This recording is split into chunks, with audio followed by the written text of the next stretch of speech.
총성이 울림. 빛나는 처벌의 표적. 최원중은 무죄를 받기 위해 다 죽고 혼자가 된 다운. 빛나의 눈에서 눈물이. 팔에 눈물 보인 빛나. 총성이 울린 뒤 달려간 곳에서 발견된 피. 그곳엔 아무도 없었고 바닥에 흥건하게 뿌려진 피는 소영의 피인 게 확인됐다. 분명 소영이 연쇄살인마 제이에게 총을 겨누고 대치 중에 있었는데 어떻게 된 건지. 소영이 실종되고 쭈글거리는 다운에 빛나는 그게 아주 신경 쓰인다. 그래서 김소영의 이름을 써 무슨 일이 있었는지 확인하려다 그만둔다. 확인했는데 죽었으면 어찌할 수 없으니 돌아오겠지. 한다운이 돌아온다고 믿고 있으니까. 다운은 본인의 팀장 일이기에 수사에서 배제되어 할 수 있는 게 없었고 소영의 남편 형석에게서 일단 맡은 사건에 몰두하란 이 얘기를 들었기에 위원장 사건에 집중한다. 최원중은 자신의 무죄를 받기 위해 위원장에게 도박 혐의를 뒤집어 씌웠고 증인까지 매수하기에 나섰다.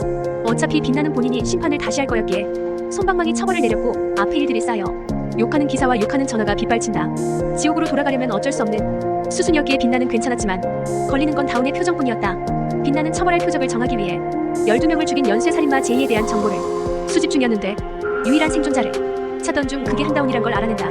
그래서 다운이 빛나가 최원중을 처리하려는 계획을 막으려 할 때 연쇄살인마 제이를 죽이고 싶지 않냐며 다운을 자극했다. 한다운 형사님 날 쫓지 말고 날 도와요.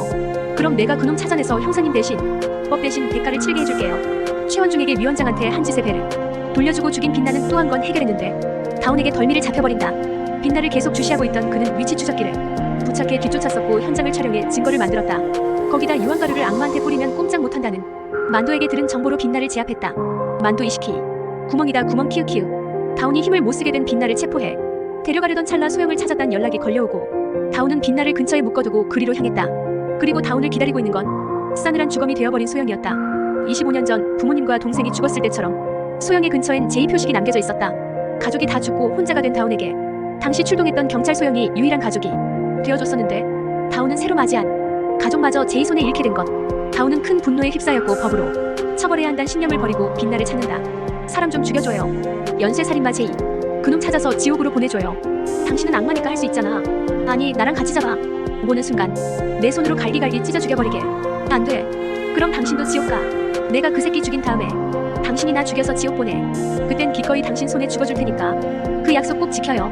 다운까지 살인마가 되면 형벌 실적을 올릴 수 있다는 생각에 빛나는 웃어 보이는데 돌아서던 순간 심장 통증과 함께 믿을 수 없는 변화가 일어난다. 악마는 인간이 아니라서 눈물을 흘릴 수가 없는데 상처받은 다운을 마주한 빛나의 눈에서 눈물이 흘러내렸다. 베나토 아롱이한테 들키면 안 되는데. 유스티티아 빛나 이제 큰일 났다. 이 영상이 즐거우셨다면 구독과 좋아요로 다음 소식을 놓치지 마세요.